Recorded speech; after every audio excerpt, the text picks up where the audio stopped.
हम में से बहुत सारे लोग जब सफ़र करते हैं तो आप लोग सोचते होंगे कि एक्स्ट्रा पैसा कुछ भी नहीं देना पड़ता जब हम टिकट बुकिंग करवाते हैं या किसी भी हमने आउट ऑफ कंट्री जाना हो। एयरपोर्ट बनाने में करोड़ों रुपए खर्चा आता है, तो फिर एयरपोर्ट्स पैसा किस तरह कमाते हैं। और लोगों को सुन के बहुत ज़्यादा अजीब लग रहा होगा कि एयरपोर्ट हम पर कैसे खर्चा करता है। जी, तो एयरपोर्ट आप पर खर्चा करता है, बाद में वो एयरपोर्ट आप ही से सारी चीज़ें वसूल करता है। अभी आगे मजीद में आपको जितनी चीज़ें डिटेल में बताने वाला हूँ वो सब आप ही की जेब से जाने वाला है।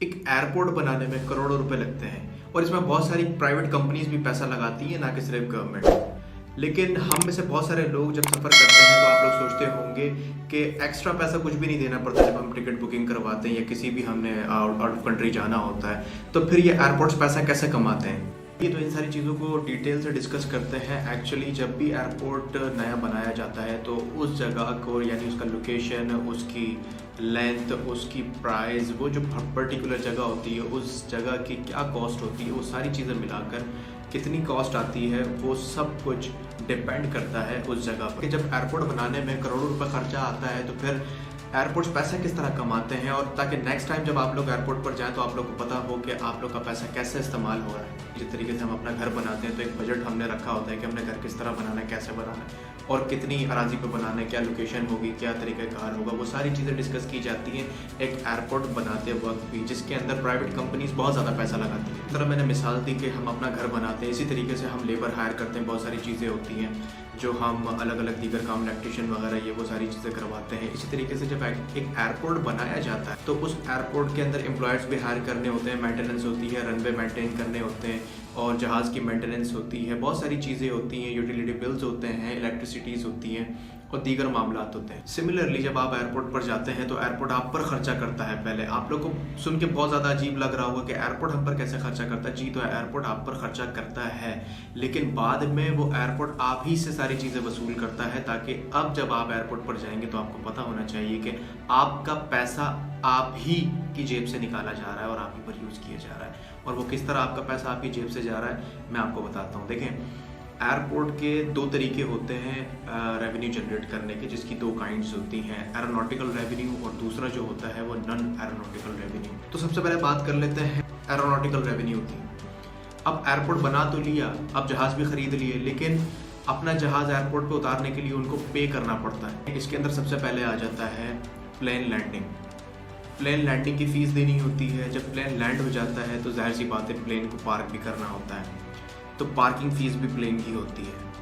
और पार्किंग की फ़ीस जो होती है वो उसकी पार्किंग के स्पेस के अकॉर्डिंग होती है, उसके साइज़ के अकॉर्डिंग होती है और प्लेन कौन सा है उसके हिसाब से होती है। फिर एरो ब्रिज से भी चार्ज किया जाता है। जाहिर सी बात है जब आप अपने लाउंज से एयरप्लेन के अंदर जाएंगे बैठने के लिए तो एयर ब्रिज से होते हुए जाएंगे, तो एयर ब्रिज का पैसा भी एक्स्ट्रा चार्ज किया जाता है जो कि एयरलाइन से ही चार्ज होता है। बाय द वे, जब आप टिकट बुक करते हैं तो ये सारी चीज़ें टिकट के अंदर मेंशन होती हैं। तो user development charges, passenger service charges, तो ये सारे जो चार्जेस हैं ये एयरपोर्ट वाले एयरलाइन से लेते हैं और एयरलाइन वाले आपसे वसूल करते हैं। और अभी आगे मजीद में आपको जितनी चीज़ें डिटेल में बताने वाला हूँ वो सब आप ही की जेब से जाने वाला है। इंटरनेशनल ट्रैवलर्स से और टूरिज्म से एयरपोर्ट्स बहुत ज़्यादा कमाते हैं। ये डिपेंड करता है एयर टिकट पे, एयरलाइंस पे, कि वो टिकट कितना महंगा रखती हैं।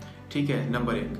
नंबर दो, कि जो एयरलाइंस पे करती हैं एयरपोर्ट पर अपना जहाज़ लैंड करने का, जैसा मैंने आपको बताया, तो वो एयरलाइंस उस प्लेन की लैंडिंग से लेके और उसकी पार्किंग तक और जहाँ एक एक पैसेंजर सीट तक का पे करती हैं एयरपोर्ट को। अब एयरपोर्ट को इससे कोई सरोकार नहीं है, उसको इस चीज़ से कोई मतलब लेना देना नहीं है कि प्लेन कौन सा है या प्लेन के अंदर कितनी सीटें हैं, या बिज़नेस क्लास कितनी है, इकॉनमी कितनी है और कितनी सीटें खाली हैं और कितनी भरी हुई हैं। एयरपोर्ट को इससे कोई लेना देना नहीं है, वो just passenger seat wise charge करता है। सिंपल सा लॉजिक क्या है, हम सभी देखते हैं कि बहुत सारे लोगों की चाहत होती है, उनकी ख्वाहिश होती है कि बिज़नेस क्लास में ट्रैवल करें। बिज़नेस क्लास का जो खर्चा होता है वो जितनी इकॉनमी क्लास अर्न करके देती है, पैसा बना के देती है एक एयरलाइन, उससे कहीं ज़्यादा जो बिज़नेस क्लास की सीट्स होती हैं एयरप्लेन के अंदर वो इकॉनमी क्लास से बेहतर और बहुत ज़्यादा मार्जिन रेवेन्यू जनरेट करके देती हैं। इसीलिए क्योंकि इकॉनमी वालों को वो ट्रीटमेंट नहीं दिया जाता, वो सर्विस नहीं दी जाती, स्पेशल सर्विसेज जो बिजनेस क्लास वालों को दी जाती है। इसीलिए कभी कभार हम देखते हैं कि बिजनेस क्लास की सीट जो है वो कम पैसों में भी मिल जाती है, क्योंकि एयरलाइन वाले वो सस्ते प्राइस में भी बिजनेस क्लास की सीट्स दे देते हैं। बिकॉज जैसा कि मैंने कहा कि एयरपोर्ट्स को इससे कोई सरोकार नहीं है, क्योंकि उन्होंने तो पैसा देना ही है, उन्होंने तो एयरपोर्ट को पे करना है, चाहे पैसेंजर सीट बिजनेस क्लास की हो या इकोनॉमिक क्लास की हो, वो खाली जाए या भरी भी जाए, इससे एयरपोर्ट का कोई अमल दखल नहीं है। उसने तो सिर्फ चार्ज करना है और एयरलाइन ने उसको पे करना है हर हाल में।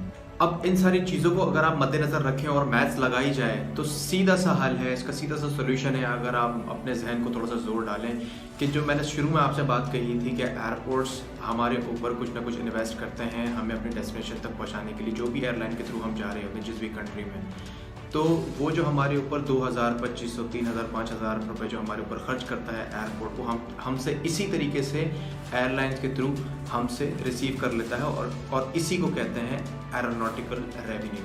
तो एक फ़र्क तो यहाँ वाजे हो गया कि एरोनॉटिकल रेवेन्यू से आपसे डायरेक्टली एयरलाइंस चार्ज करती हैं, तो इसको कहते हैं एरोनॉटिकल रेवेन्यू। अब बात कर लेते हैं नॉन एरोनॉटिकल रेवेन्यू। जो नॉन एरोनॉटिकल रेवेन्यू होता है उससे ये होता है कि एयरलाइंस आपसे डायरेक्टली चार्ज नहीं करती, वो आपसे इनडायरेक्टली चार्ज करती हैं। लेट्स से कि आपकी फ़्लाइट है और आप अपने घर से जब निकलते हैं तो ऑब्वियसली आप कोई कैब से, टैक्सी से या कोई किसी भी सर्विस से, रेंट अ कार वगैरह से आप जाते हैं एयरपोर्ट के लिए। जब आप जाते हैं, फॉर एग्जांपल अगर कोई फैमिली जा रही है अपने किसी रिलेटिव को छोड़ने के लिए या कोई भाई जा रहा है दूसरे भाई को छोड़ने के लिए, हुसोएवर, तो वहाँ पर जब आप जाते हैं तो ऑब्वियसली घर वाले आपके साथ जाते हैं आपको सी ऑफ करने के लिए, तो फिर वहाँ पर आपने रुकना भी होता है, वहाँ पे तस्वीरें भी खिंचवानी होती हैं, वहाँ पे थोड़ा सा एंटरटेनमेंट भी चाहिए, वहाँ पे तस्वीरें भी खींचनी होती है, सोशल मीडिया पर लगानी होती है, तो बहुत सारी चीज़ें। खैर, तो जब आप वहाँ जाते हैं तो ऑब्वियसली आप गाड़ी भी पार्क करेंगे, जब गाड़ी पार्क करेंगे तो उसकी आपको पार्किंग भी देनी पड़ेगी। अब अंदाज़ा लगाइए, एरोनॉटिकल रेवेन्यू में आपसे डायरेक्टली 50% तो कमा लिया एयरपोर्ट ने, और नॉन एरोनॉटिकल रेवेन्यू के ज़रिए आपसे इनडायरेक्टली कमाया पार्किंग से। पार्किंग से सबसे ज़्यादा कमाई होती है हर एयरपोर्ट पे, चाहे वो नेशनल एयरपोर्ट हो या इंटरनेशनल एयरपोर्ट हो। चलिए इसी की एक छोटी सी और एग्जांपल मैं आपको दे देता हूँ। एयरपोर्ट प्रॉपर्टी और रियल इस्टेट से ज़्यादा पैसा कमाते हैं। जैसे जब एयरपोर्ट एक तैयार हो जाता है, एयरपोर्ट के इर्द गिर्द एयरपोर्ट हमेशा अपनी जगह को खाली रखता है इन लोगों को देने के लिए, रियल इस्टेट और प्रॉपर्टीज़ को, चाहे होटल वगैरह बनाने के लिए, तो उससे भी पैसा कमाता है। एयरपोर्ट का कुछ वो हिस्सा जहाँ पर आप देखते हैं बिलबोर्ड्स वगैरह और एडवर्टाइजमेंट और ये वो पैराफ्लेक्स वगैरह लगे होते हैं, एडवर्टाइजमेंट से भी ये बहुत ज़्यादा पैसा कमाते हैं जो एडवर्टाइजर्स इनको देते हैं किसी भी चीज़ की प्रमोशन के लिए। अब बारी आती है एयरपोर्ट के अंदर घुसने की। तो एयरपोर्ट के अंदर घुसने के लिए हमेशा आपका टिकट चेक होता है, क्योंकि अगर आपके पास टिकट नहीं होगा तो आपको एयरपोर्ट के अंदर एंट्री नहीं मिलती। जब आप एयरपोर्ट के अंदर एंटर होते हैं तो वो आपको एयरपोर्ट कम और शॉपिंग मॉल ज़्यादा लगता है। अब जब आपकी एंट्रेंस हो गई एयरपोर्ट के अंदर, आप अपनी फॉर्मेलिटीज़ पूरी करते हैं और आपने लाउंज तक जाना है। अब देखें, एयरपोर्ट ने इनडायरेक्टली आपसे पैसा कमाना है, ये नॉन एरोनॉटिकल रेवेन्यू है जो उसने जनरेट करना है आपसे, आपकी जेब से पैसा जाना है।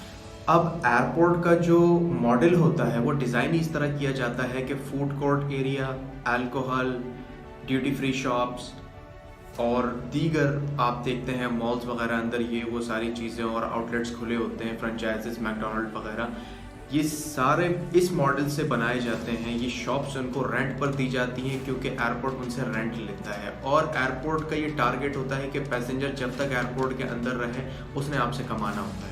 एक छोटी सी बात यहाँ पर आती है कि एयरपोर्ट कब पहुँचा जाए। अगर आप किसी भी अपने दोस्त यार, फैमिली मेम्बर्स किसी से भी पूछेंगे अगर कि एयरपोर्ट पर पहुँचने का सही टाइम क्या है, तो हर बंदा आपको बोलेगा कि 2 घंटे, 2.5 घंटे, और अगर इंटरनेशनल फ़्लाइट है तो हर बंदा आपको बोलेगा 4 घंटे, 5 घंटे पहले एयरपोर्ट पहुँचना चाहिए, because the ticket is so expensive. वो फिर टिकट ज़ाया होने का खतरा होता है जो आपने इतना महंगा तरीन टिकट ख़रीदा होता है। तो इस चीज़ का सोल्यूशन आज तक कभी नहीं निकल पाया कि आपने एयरपोर्ट पहुंचना किस टाइमिंग पर है और कब पहुंचना है, बिकॉज हर किसी की यही कोशिश होती है कि जल्द से जल्द पहुंचा जाए एयरपोर्ट। और यही वजह है, देखिए इसके पीछे एक साइंस है कि जितनी जल्दी आप एयरपोर्ट पहुंचेंगे, जितना ज़्यादा आप एयरपोर्ट पर टाइम बिताएंगे, टाइम गुजारेंगे, तो आप ऑब्वियसली वहाँ रहेंगे तो आपको भूख भी लगेगी, आपकी कुछ हाजतें भी होंगी, आपने उनको पूरा करना होगा। अगर आप खाने की बात करते हैं तो फिर ये कहानी हज़ारों में चली जाती है। अगर आपने एक सैंडविच ख़रीदना है जो एयरपोर्ट से बाहर आपको ₹40 का मिल रहा हो या ₹50 का मिल रहा हो, वही आपको ₹250 के अंदर मिलता है। अब होता क्या है, इसके अंदर भी एक छोटी सी चीज़ है, वो ये कि जब आप अपने लाउंज में पहुंचते हैं तो लाउंज का वो जो सिटिंग एरिया होता है वो काफ़ी ज़्यादा कंजेस्टेड रखा जाता है। वो होता नहीं है, जब देखें इतना बड़ा एयरपोर्ट है तो सिटिंग एरिया इतना छोटा क्यों होता है। लाउंज जहाँ पर आप बैठे होते हैं अपने बोर्डिंग गेट के करीब, उसको कंजेस्टेड इसलिए रखा जाता है कि जब वो कंजेस्टेड होगा तो जितने लोग अकोमोडेट हो सकते हैं वो हो जाएंगे, और जितने लोग होंगे वो या तो खड़े रहेंगे या चलते फिरते रहेंगे। ऑब्वियसली उनको बैठना होगा तो वो किसी रेस्टोरेंट वगैरह जो अंदर आउटलेट्स होते हैं या मैकडोनल्ड वगैरह वहाँ पर जाके KFC में बैठ जाएंगे। तो बैठेंगे तो ऑब्वियसली उन्होंने वहाँ टाइम स्पेंड करना है, तो वो कुछ खाएंगे पिएंगे। अब बात कर लेते हैं पैसेंजर्स से शॉपिंग के ज़रिए बहुत सारा रेवेन्यू जनरेट करने का जो सबसे अच्छा वेपन है एयरपोर्ट के पास, और वो है duty free shops. Obviously international departure और अराइवल दोनों तरफ बनाई जाती हैं ताकि वहाँ से आते वक्त और जाते वक्त आप कोई भी सामान परचेज कर सकें। फॉर एग्जांपल अगर आप पाकिस्तान से कनाडा या USA जा रहे हैं, वहाँ से कोई सामान लेकर आते हैं, या फिर आप पाकिस्तान से वहाँ लेकर जाते हैं, तो आपने वहाँ भी इसकी कस्टम ड्यूटी देनी है, यहाँ भी देनी है। तो इसी चीज़ से निपटने के लिए हर कंट्री के एयरपोर्ट ने एयरपोर्ट के अंदर ही ड्यूटी फ्री जोन बना दिया ताकि आप सामान यहाँ से ख़रीदें, ताकि आपको कोई कस्टम ड्यूटी नहीं देनी पड़ेगी, चाहे आप अपने होम कंट्री जाएं या किसी भी और कंट्री जाएं। अच्छा, अब ड्यूटी फ्री जोन का जो कॉन्सेप्ट है वो 1947 में सबसे पहले आयरलैंड ने इसकी बुनियाद रखी थी, जो कि उसके बाद वो फैलता गया और अब हर कंट्री ने अपने इंटरनेशनल एयरपोर्ट्स पे ये ड्यूटी फ्री जोन बना दी है ताकि आप वहाँ से सामान ख़रीदें। अब इंटरनेशनल रिपोर्ट्स के मुताबिक आपका जो ये ड्यूटी फ्री जोन है जहाँ से हम परचेजिंग करते हैं, शॉपिंग करते हैं कोई भी, वो 15 से 20% तक जो है वो नॉन एरोनॉटिकल रेवेन्यू जनरेट कर लेता है। और इसके अंदर सबसे ज़्यादा जो सेल्स हैं वो है सिगरेट और अल्कोहल, जो कि 75 से 80% तक हिट करती हैं। तो इस तरह नॉन एरोनॉटिकल रेवेन्यू से एयरपोर्ट अपना मार्जिन पूरा करता है और आपसे पैसा जनरेट करता है। तो इन सारी चीज़ों को देख के, सोच के, समझ के अब आपको अंदाज़ा हो गया होगा कि एरोनॉटिकल रेवेन्यू क्या होता है और नॉन एरोनॉटिकल रेवेन्यू किस तरह जनरेट किया जाता है। ये सारी चीज़ें हम नहीं सोचते। हम जब जाते हैं एयरपोर्ट पे जस्ट ऑनलाइन अपना टिकट बुक किया या किसी भी ट्रैवल एजेंट से अपना टिकट फ्लाइट बुक करवाई और हम चले जाते हैं, बट जो हमारे एक्सपेंसेस होते हैं एयरपोर्ट के अंदर, जो भी हम शॉपिंग करते हैं, कुछ खाते हैं पीते हैं, जो भी स्पेंड करते हैं, वो हम काउंट नहीं करते। So this is the thing that relates to aeronautical revenue and non aeronautical revenue. तो ये सारी चीज़ें आपको सुन के, जान के बहुत अच्छा लगा होगा। तो वीडियो को ज़्यादा से ज़्यादा शेयर करें, लाइक करें और चैनल को सब्सक्राइब करना मत भूलिएगा। Thank you.